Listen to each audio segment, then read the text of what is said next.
December 18, 2025. It's year 4, day 298 since the full invasion began. A warm welcome, I greet you. Back to the daily situation report. Today's report notes another Russian border violation on NATO territory. Continued Russian disinformation reports about the situation near Kupiansk confirmed Russian territorial gains near Pokrovsk and increasing defensive force defensive measures by the Black Sea Fleet in Novorossiysk, as well as much more. The Estonian Ministry of Foreign Affairs reported Russian soldiers in their country who illegally crossed the border. Estonia is a NATO member, so they have in fact entered NATO territory. So today, the Estonian Police and Border Guard Board reported an incident at the Estonian-Russian border in the area of the Narva River embankment. According to this, 3 Russian soldiers illegally crossed the contact line and briefly entered Estonian sovereign territory. Estonian border guards responded immediately. After a short time, the Russians returned to their own territory. Estonia announced that it would address the incident at the official level. A meeting between border representatives from both sides is scheduled for tomorrow to demand an explanation. In addition, the Estonian Ministry of Foreign Affairs will summon the Chargé d'Affaires of the Russian embassy in Tallinn. The Estonian side views the incident as a border regulations violation and is addressing it diplomatically with NATO member states. I think it will fizzle out just like all the other times when Russian aircraft wandered around in NATO airspace. Drones over airports or other provocations. Yesterday as well, the crew of a Mi-24 attack helicopter from the 12th Independent Army Aviation Brigade of Ukraine lost their lives while trying to repel a Russian attack. No additional information about the mission's location or circumstances was provided. But due to the limited capacity of the helicopter fleet, this is of course a great loss, which I can well imagine. The report says yes, they tried to repel a Russian attack, but what kind of Russian attacks can actually be repelled inside Ukraine? Away from the front? Yes, simply drone attacks. That means I can easily imagine that it was like the last times, even when the Ukrainians lost their aircraft.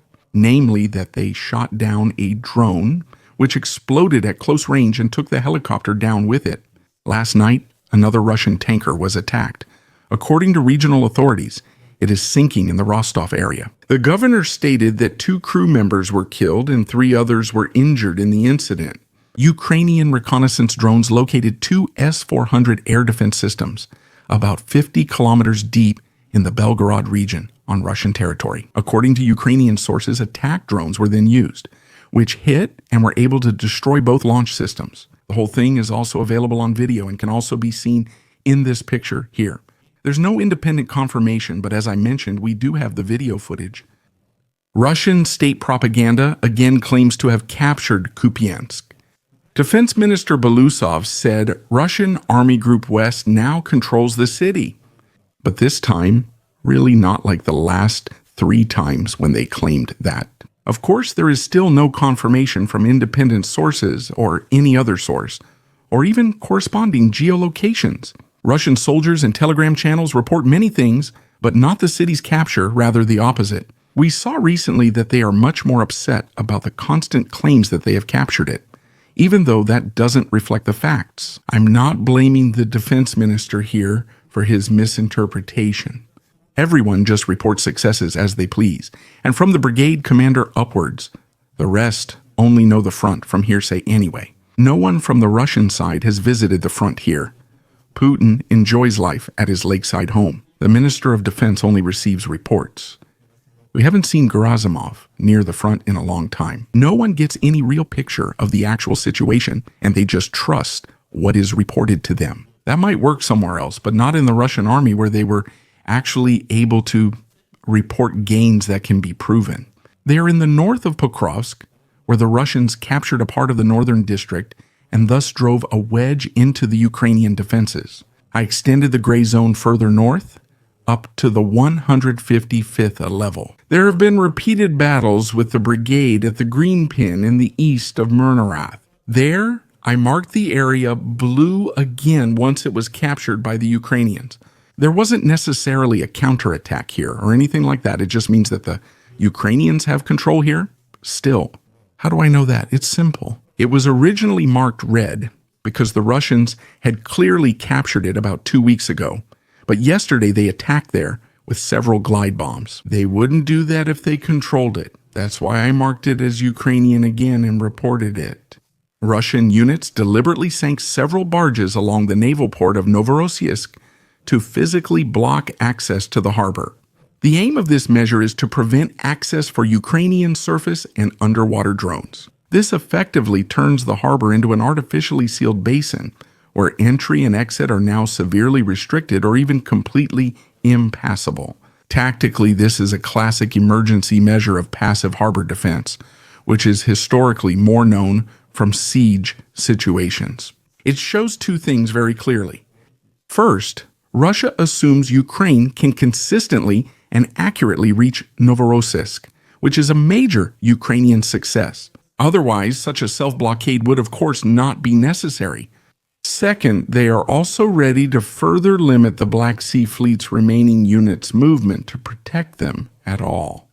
Operationally, this means that Novorossiysk can no longer serve as a fully functional alternative port, but only as the last provisionally secured retreat area in the Black Sea. The ships that were originally relocated there from Sevastopol are now once again in a defensive predicament. A fleet that blocks its own access routes effectively gives up flexibility, responsiveness, and rapid redeployment.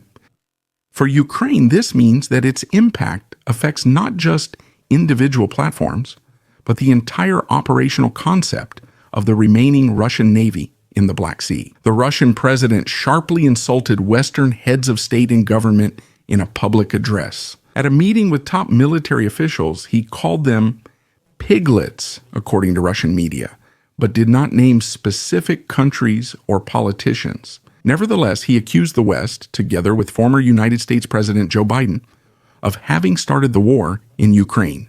Why are we to blame again now? The timing is remarkable, because shortly before, the Kremlin had for the first time indicated that it was basically ready for talks about a ceasefire, in which foreign security forces in Ukraine could also be discussed. However, Putin's subsequent choice of words and rhetoric stood in stark contrast and did not signal any recognizable willingness to de-escalate. In his speech, Putin appeared confident of victory and claimed that Russian troops had been able to capture more than 300 settlements in Ukraine this year alone, including large cities. The fortified defense strongpoints were expanded. These claims lack independent confirmation. At the same time, he praised the capabilities of the Russian armed forces and the domestic defense industry, referring to tests of strategic weapons systems, such as the new Burevestnik cruise missile and the underwater vehicle, Poseidon underwater torpedoes, as well as the mobile intermediate-range missile Oreshnik, whose deployment was announced by the end of the year. Russia did not start the conflict, but is only trying to end it. A portrayal that, of course, contradicts the Russian invasion of Ukraine in February 2022. Of course, Medvedev goes even further. By the way, he also said that we can shove our peace plans up our ass. So it's obvious that they wouldn't be able to handle peace or simply have no interest in it. That makes sense. If I were Russia, I wouldn't want that either if no one was threatening or pressuring me. You can imagine Russia as something like this: a pubescent child in a kindergarten who takes away the colored pencils from the other kids and even kidnaps a few of them as well. And the rest of the world is like Waldorf school teachers who don't even punish them for it, or they don't even report them, but just stand by and try to negotiate. Like, hey, I don't want to hurt your feelings, but could you maybe, please be really good and reasonable, like us, and give the pens back to them after all? They're not even yours. And what if he asks what happens if he doesn't do it? Then the teachers will spend 6 months discussing it before deciding there might be consequences after all. Then he gets scared. But then there's a main teacher, someone he can talk to about everything in a dark corner, who convinces him that he doesn't really want that. And the children actually only provoked him because they drew a NATO eastward expansion on a piece of paper. Suddenly the trouble ends and the fun begins again. I think now, or at the latest now, everyone should have understood it. So if you know someone who seriously believes that Putin wants peace, feel free to send them this video. It doesn't matter if it's a friend, an acquaintance, or maybe even a party leader. The airspace over Crimea is gradually becoming more and more unsafe for the Russians. The Ukrainian Security Service reports targeted strikes on Russian military equipment at Crimea's occupied Belbek airbase. According to Ukrainian sources, a combat-ready Mikoyan Gurevich 31 fighter jet, 2 incredibly expensive Nebo SVU radar systems, a 92 N6 radar as the central fire control component of the S-400 system, and a Pantsir S-2 air defense system were hit. This means the attack would be highly significant operationally. Belbek is one of the key remaining Russian Air Force bases in Crimea and plays a vital role in aerial reconnaissance, air defense, and deploying interceptor jets. The simultaneous targeting of delivery systems, sensors, and air defense systems indicates a deliberately integrated approach aimed at weakening local air defense structures and further undermining airspace control in the western and central Black Sea region. Every time attacks occur in Crimea, I say Ukrainians are disabling air defenses and early warning systems to later launch more drone strikes. If this continues, they will have the possibility in the distant future to carry out attacks over Crimea with aircraft as well. That might not sound important, but attacks in Crimea become attacks on the backs of the soldiers at the front. Special thanks to Algo Crew channel members, especially Lieutenant Colonel Reneka, Robert Siller, and Dietrich. And with that, as always, thank you for listening. Feel free to subscribe, leave a like and comments, and see you in the next situation report.